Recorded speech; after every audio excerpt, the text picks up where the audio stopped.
Hi, I'm Tom Lydon with Iris.xyz here in San Francisco at the Hightower Apex Conference. And I'm here with Bobbi Robo, who's the author of How to Be a Financial Grownup. Yes, it is. Thank you so much for being here. Thank you so much for having me. Yeah. So you left your job at Reuters where you were reporting and writing, and now you're committed to getting the word out to millennials. Tell us about that. Absolutely. Well, it was a very important thing for me to get out in the world and start talking about financial literacy and spreading the word about how important it is to educate ourselves and educate up and coming investors about what's out there, their responsibility for themselves, which is extremely important, to take ownership of your own life, and the responsibility of the people around them that they love, because it's not only about you and your own financial freedom and building your own financial security, it's about looking out for your future children, for your parents, for your grandparents, for everyone in your life that you care about. It's a community thing, and I think it's important to spread the word about that. Absolutely. Well, advisors here, one of the big things they talk about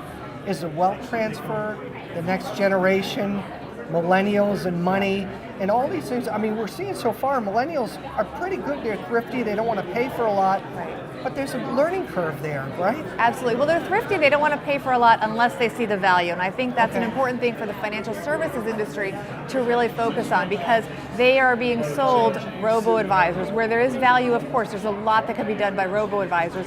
But as they mature and as their assets increase, I think it'll become apparent, if the financial services industry does their job correctly and communicates effectively, the value in also having a human component. In other words, using technology for the procedural things that you don't need a human to do, but also doing things that are creating extra value and allowing people to see the value in why that is a service that is worth paying for. In other words, it's not about selling someone something and hiding a commission. It's about saying, I also get paid because I'm delivering value and it's worth it to you, and here's why, and having that conversation and the transparency that's important. And that goes to not only their personal investments, but also the corporate things that they do. So when you talk about employees, talking about the fact that there are fees in a 401k, they should be as low as possible, of course, but it's okay to have a fee because people do have to get paid, and that understanding is important. Yeah. So for advisors, we need to understand this next generation. Obviously, your book can help us do that, but more importantly, it can help our clients understand their children and help them along the way, right? I have found a lot of amazing multi-generational response to the book. There are as many parents buying the book for their kids, or companies buying the book for their young employees, as there are millennials themselves buying the book, because it's important, because it's a conversation starter. As you read the book, it's a simple, easy to read book. It's a page turner. It was recently called, a People Magazine-esque book. I take that as a compliment. Great. I come from a TV background. It's important to make things digestible, understandable, relatable to people, and start the conversation with a book and then continue it on from there. I love the confidence of this new generation, however, sometimes they don't want to listen to mom and dad.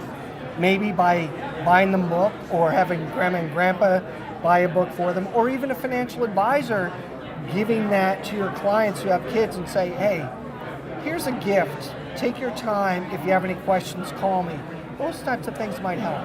I agree completely, and I'll tell you what it relates to is, for example, as a parent, some people say, oh, I want to sit every night and do the homework with my child and really be in the trenches. But some parents say, no, I'm going to hire somebody to do some things with my children so that when I spend time with them, it's not me nagging them to do the homework, it's other things that I want to do with them.